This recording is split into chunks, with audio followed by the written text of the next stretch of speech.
हाय नमस्कार दोस्तों। उत्तर प्रदेश पुलिस दरोगा भर्ती पर मैंने 2-3 दिन पहले वीडियो कवर किया था। उस पर कुछ निगेटिव कमेंट भी आ रहे थे कि अब कुछ नहीं होने वाला, ये सारी चीज़ें अब फर्जी हैं, नियुक्ति हो जाएगी, ट्रेनिंग कंप्लीट हो जाएगी और कुछ नहीं होने वाला, कोर्ट भी अब कुछ नहीं कर पाएगा। कुछ लोग ऐसे भी कमेंट कर रहे थे। बट अभी फिर से एक नई लेटेस्ट अपडेट आई है और अंतिम समय पर लगातार कुछ ऐसी खबरें आ रही हैं जिससे अब कहीं ना कहीं फिर से एक बार अभ्यर्थियों के मन में, या फिर कह सकते हैं कि जो लोग डटे हुए हैं, जो लोग लड़ाई लड़ रहे हैं, उनके थोड़ी सी उम्मीदें बढ़ रही हैं कि शायद अंतिम समय पर कुछ इस पर बड़ा फैसला हो सकता है। आजकल लगभग 2-3 हफ्ते से लगातार आप लोग न्यूज़पेपरों में खबर वगैरह देख रहे होंगे। लगातार अंतिम समय पे खुलासे हो रहे हैं। मुन्ना भाई के जो सोलवर मास्टरमाइंड हैं वो पकड़े जा रहे हैं, उनके माध्यम से कुछ बड़े खुलासे हुए हैं। और यहाँ तक कि स्टेप वगैरह कुछ फर्जी टोपरों की अभी भी लिस्ट तैयार कर रखी है और अभी वो पब्लिक नहीं हुई है। जो इनका ट्रेनिंग वगैरह मतलब कि नाम आ गया है, मेडिकल वगैरह क्लियर हो गया है, अभी जो अंदर हैं तो उनमें से भी बहुत सारे फर्जी कैंडिडेटों की लिस्ट एसटीएफ ने तैयार कर लिया है। और उम्मीद की जा रही है कि जिस हिसाब से अंतिम समय पर चीज़ें चल रही हैं उस हिसाब से इस पर अंतिम समय पर एक बड़ा विस्फोट होने वाला है। कुछ लोग कोर्ट के बारे में पूछे थे कि कोर्ट में अब कुछ कार्रवाई नहीं हो रही है और कुछ उम्मीदें नहीं हैं, और कोर्ट में अगर डिसीजन भी आ जाता है तब भी कुछ नहीं होने वाला। तो एक चीज़ क्लियर करना चाहूँगा कि अगर कोर्ट का डिसीजन अंतिम समय पर है, या फिर कह सकते हैं कि अगर ट्रेनिंग भी आप लोगों की हो जाती है, उसके बाद भी अगर कोर्ट का डिसीजन कुछ अलग आता है तो फिर उसको मान्य करना ही पड़ेगा, मतलब सरकार को उसे मानना ही पड़ेगा। तो आपकी जो हेयरिंग की डेट है वो 10 तारीख को लगी हुई है। और बाकी अभी जो लेटेस्ट अपडेट आई है, फिर से आज एक न्यूज़पेपर का आर्टिकल मैंने देखा, उसमें काफ़ी गजब की चीज़ें बताई गई हैं। आप लोग पहले ही देखो। तो दोस्तों ये अभी लेटेस्ट अपडेट है। अगर आपने इससे पहले वाली वीडियो नहीं देखा है तो वो देख लेना। उसमें मैंने आपको ढेर सारी खबरें अभी जो करंट में आई हैं वो चीज़ें दिखाई हैं। फिलहाल आपके फिर से जो कोर्ट केस की हेयरिंग होनी है वो 10 जनवरी को होनी है। और भर्ती बोर्ड, या कह सकते हैं कि सरकार, इसकी जो ट्रेनिंग की तैयारी है वो 18 जनवरी से, मतलब पूरा प्लान कर रही है कि 18 जनवरी से ट्रेनिंग स्टार्ट कर दी जाएगी। लेकिन अभी जो लेटेस्ट अपडेट आई है, मतलब जो खबर आई है वो देख लो और थोड़ा सा इसे ध्यान से पढ़ना आप लोग भी, ठीक है। दरोगा भर्ती परीक्षा में धांधली बड़ी और जांच छोटी, मतलब कि धांधली बड़ी हो रखी है और अब चीज़ें सामने आ रही है। उसकी जांच धांधली के अकॉर्डिंग काफ़ी छोटी स्तर पर की गई है। बड़ी एजेंसी से जांच कराई जाए तो पकड़े जाएंगे धांधलीबाज, मतलब कि अब कुछ ऐसी चीज़ें हैं जिनसे ये कुछ हिंट मिल रहा है कि अगर बड़े स्तर पर इसकी जांच हो जाए तो ये मान के चलो कि बड़ा खुलासा हो सकता है और हज़ारों की संख्या में फर्जी टोपर जो भी अंदर हैं वो बाहर हो जाएंगे और उनका भंडा फूट जाएगा। आगे चीज़ें यहाँ पर क्या लिखी हुई हैं वो यहाँ पे देख लेते हैं। उत्तर प्रदेश पुलिस भर्ती एवं प्रोन्नत बोर्ड लखनऊ द्वारा आयोजित उपनिरीक्षक व समकक्ष परीक्षा में बड़ी धांधली सामने आ रही है। अब इनको सामने आ रही है, अभी तक के इतने खुलासे हो चुके हैं, अभी तक ये इग्नोर ही कर रहे थे। 12 नवंबर 2021 से 2 दिसंबर 2021 तक कराई गई इस ऑनलाइन परीक्षा में ढेर सारे अभ्यर्थी ने काफ़ी कम समय में प्रश्नों का जवाब दिया है। और अभी तक मुझे लगता है 300-400 के समथिंग फर्जी कैंडिडेट तो पकड़े गए हैं। 200-300 के समथिंग खुद भर्ती बोर्ड एक्सेप्ट किया है कि ये कैंडिडेट टाइम से पहले क्वेश्चन को सोल्व किया है, 3-3, 4-4 सेकंड में एक क्वेश्चन को सोल्व किया है, जो कि खुद भर्ती बोर्ड भी बता चुका है।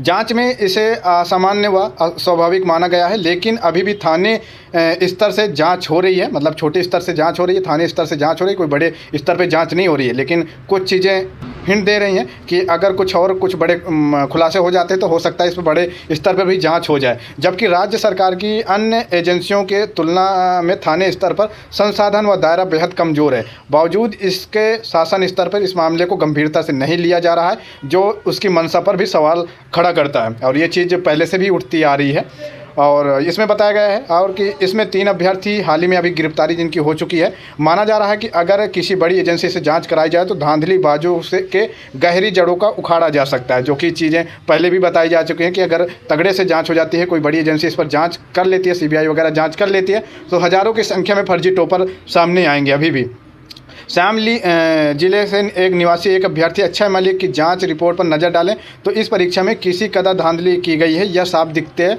इसने एस इन्फोटेक ऑनलाइन एग्जामिनेशन केंद्र पर ऑनलाइन लिखित परीक्षा 1 दिसंबर 2021 को प्रथम पाली में दी थी। समीक्षा की गई तो पता चला कि उसने न्यूमेरिकल सेंट्रल एबिलिटी टेस्ट विषय के 40 प्रश्नों में से 29 प्रश्नों का सही जवाब 4 मिनट 32 सेकेंड। और ये कोई पहला शख्स नहीं है, इससे पहले भी आप लोगों ने पहले देख ही चुके होंगे।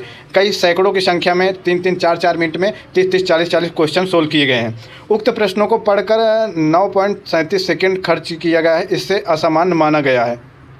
और वैसे भी सेकंडों में क्वेश्चन को सोल्व करना, 2 स्टार की नौकरी को वाले क्वेश्चन को सोल्व करना इम्पॉसिबल तो है ही है। और अभी देख सकते हैं यहाँ पर एक चीज़ ये भी बताइए कि इस मामले में ऑनलाइन सेंटर के कर्मचारियों समेत तकरीबन 1 दर्जन के खिलाफ अभी मुकदमा दर्ज किया गया है। अभी मतलब कि करेंटली में 1 दर्जन के खिलाफ मुकदमा दर्ज किया गया है, जिसमें 3-4 अभी हिरासत में ले लिए गए हैं और बाकी की अभी जाँच पड़ताल चल रही है, धरपकड़ चल रही है। अगर वो भी पकड़े जाते हैं तो हो सकता है कुछ एक बड़ा विस्फोट हो सकता है, बड़ा खुलासा हो सकता है, जो कि कई चीज़ों को उजागर कर सकता है। तो देखो अंतिम समय पर, वैसे तो कुछ लोग अब एक्सेप्ट नहीं करेंगे, लेकिन अंतिम समय पर इस पर कुछ ऐसे हिंट मिल रहे हैं कि कुछ बड़ा धमाका होने वाला है। और 10 तारीख को आपकी कोर्ट केस में हेयरिंग भी है, तो हो सकता है 10 तारीख आपकी अंतिम हेयरिंग हो, अंतिम फैसला भी आ जाए। क्योंकि इससे पहले वाली जो हेयरिंग हुई थी उसमें जम करके भर्ती बोर्ड के अधिकारियों को और भर्ती बोर्ड के वकील के ऊपर सवाल दागे गए थे। जो अभ्यर्थी के वकील थे उनकी तरफ से कई चीज़ों को, तो ऐसी न्यूज़ें लगभग 1-1.5 वीक से लगातार आ रही हैं और अंतिम समय पर ये सारी चीज़ें आना कहीं ना कहीं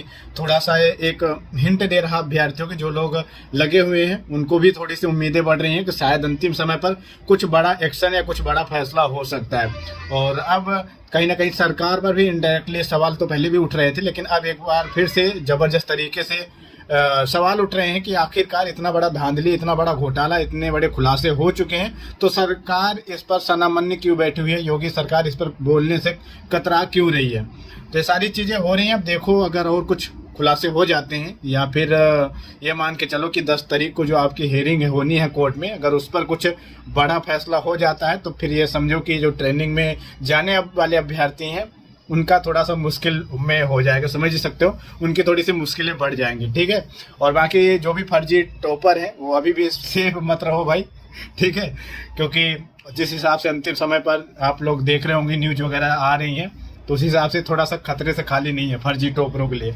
बाकी जो मेहनती अभ्यर्थी हैं उनको पहले भी कोई ऑब्जेक्शन नहीं था और अब भी कोई ऑब्जेक्शन नहीं है, क्योंकि मेहनती अभ्यर्थी मतलब उसको कोई फर्क नहीं पड़ता। लेकिन जो फर्जी टॉपर हैं या जो फर्जी कैंडिडेट अभी भी अंदर घुसे हुए हैं उनको बहुत मैटर करता है, क्योंकि उनके 15 लाख 20 लाख रुपए फंसे हुए हैं। अगर वो अभी बाहर हो गए, वैसे तो बहुत सारे हो ही रखे हैं, लेकिन अभी भी कोई बाहर हो जाता है तो फिर उनको एक बहुत बड़ी चोट लगने वाली है। चलिए फिलहाल आप लोग सारी चीज़ें समझ ही रहे होंगे, बाकी जो भी आगे भी अपडेट वगैरह होगी मैं आप लोगों को अपडेट कर दूंगा। और बाकी कुछ लोग निगेटिव कमेंट करेंगे ही, वो मुझे पता है, बट कोई नहीं, आप लोग सपोर्ट करो जो लोग सहमत हो, और बाकी चैनल को भी जरूर सब्सक्राइब कर लो, साथ में नोटिफिकेशन बेल पे भी क्लिक कर लो। जो भी अपडेट होगी मैं आगे आप लोगों को अपडेट कर दूंगा। ठीक है, okay, take care, bye bye.